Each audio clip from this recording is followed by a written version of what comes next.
Hello friends, welcome to my YouTube channel Ganga study. तो Ganga study लेकर के आया है आप लोगों के लिए सीटेट ऑनलाइन एग्जाम 2021 के लिए कुछ महत्वपूर्ण टॉपिक, जो कि काफ़ी इंपॉर्टेंट टॉपिक है सीटेट एग्जाम के लिए, स्टेट एग्जाम के लिए, UP TET, REET, KVS, state, ये सारा एग्जाम के लिए इंपॉर्टेंट टॉपिक आप लोगों को इस गंगा स्टडी चैनल के माध्यम से प्रतिदिन आप लोगों को मिलता रहेगा। जैसा कि आज जो पहला वीडियो जो लेकर के आई है ये गंगा स्टडी चैनल, जो आप लोगों के लिए वह है विकास की अवस्थाएं। तो विकास की जो अवस्थाएं होती है वह होती है शैशवावस्था, बाल्यावस्था, किशोरावस्था। तो ये सारा जो भी विकास की अवस्था होती है वो आप लोगों को इस वीडियो के माध्यम से कवर किया जाएगा। तो बस आप लोग इस वीडियो में लगातार बने रहें। अगर चैनल पे पहली बार है तो चैनल को जरूर सब्सक्राइब कर लीजिएगा और ऑल नोटिफिकेशन वाले बटन को दबा लीजिएगा, ताकि आगे आने वाला हर वीडियो का नोटिफिकेशन आप लोगों को मिलता रहेगा। तो चलिए मैं शुरू करता हूं, विकास की अवस्थाएं कौन कौन सी होती है।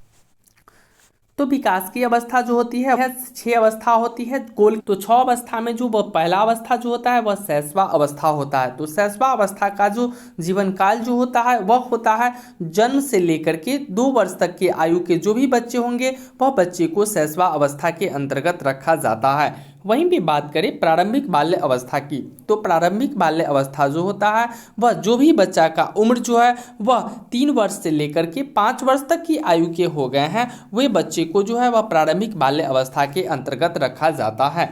वहीं पे बात करें तीसरा जो होता है वह मध्य बाल्य अवस्था होता है। तो मध्य बाल्य अवस्था का जो उम्र होता है वह होता है 6 वर्ष से लेकर के 12 वर्ष तक के जो भी लड़के हैं उनको मध्य बाल्य अवस्था के अंतर्गत रखा गया है। वहीं पे बात करें कि 6 वर्ष से लेकर के और 10 वर्ष तक की जो भी लड़कियां हैं उन्हें मध्य बाल्य अवस्था के अंतर्गत रखा गया है, क्योंकि आगे जो है क्वेश्चन काफ़ी टफ होने वाला है और क्वेश्चन जो है वह काफ़ी बारीकी से क्वेश्चन पूछा जाएगा। तो यहाँ पे याद रखिएगा कि मध्य बाल्य अवस्था जो है वह लड़कियों का होता है, वह 6 वर्ष से लेकर के और 10 वर्ष तक की आयु के लड़कियां जो होती है वह मध्य बाल्य अवस्था के अंतर्गत आती है। और वहीं पे 6 वर्ष से लेकर के 12 वर्ष तक के जो लड़के होते हैं उनको मध्य बाल्य अवस्था के अंतर्गत रखा जाता है।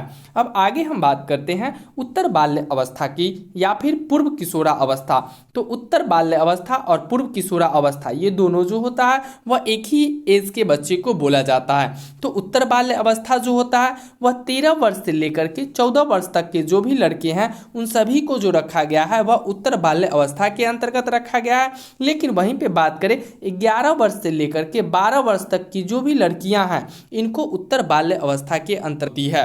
वहीं पे बात करें अब प्रारंभिक किशोरा अवस्था की, तो प्रारंभिक किशोरा अवस्था जो होती है वह होता है 15 वर्ष से लेकर के 16 वर्ष तक के जो लड़के होते हैं वह प्रारंभिक किशोरा अवस्था के अंतर्गत आते हैं, क्योंकि इस समय उनका किशोरा अवस्था की शुरुआत होती है। और वहीं पे बात करें कि लड़कियां का जो होता है वह 13 वर्ष से लेकर के 14 वर्ष तक की जो भी लड़कियां होती है उनको बोला जाता है किशोरा अवस्था, जो कि प्रारंभिक किशोरा अवस्था के अंतर्गत इन्हें रखा जाता है। 13 वर्ष से लेकर के 14 वर्ष तक की लड़कियां को और 15 वर्ष से लेकर के 16 वर्ष तक के लड़के को प्रारंभिक किशोरा अवस्था के अंतर्गत रखा जाता है, क्योंकि इन लोगों का प्रारंभिक किशोरावस्था मतलब कि किशोरा अवस्था की शुरुआत हुई है।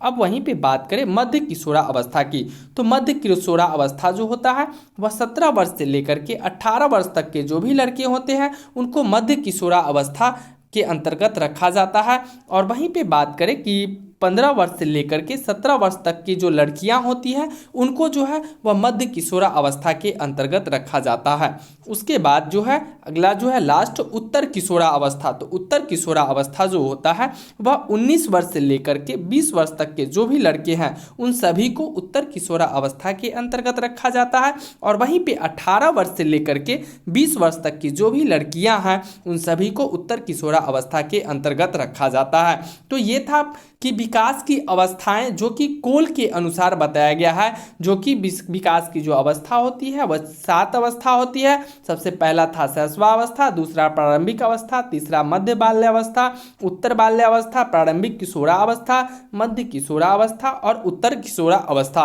तो ये था विकास की अवस्थाएं। तो ये काफ़ी इंपॉर्टेंट क्वेश्चन है, इसे आप जरूर याद कर लीजिएगा और वीडियो को लाइक करना बिल्कुल मत भूलिएगा। और चैनल पे पहली बार होंगे तो चैनल को जरूर सब्सक्राइब कर लीजिएगा, क्योंकि यहाँ से आप लोगों को जो है सीटेट ऑनलाइन एग्जाम जो होने वाला है वह एग्जाम के लिए काफ़ी इंपॉर्टेंट टॉपिक सब जो है वह प्रत्येक दिन आप लोगों को मिलता रहेगा।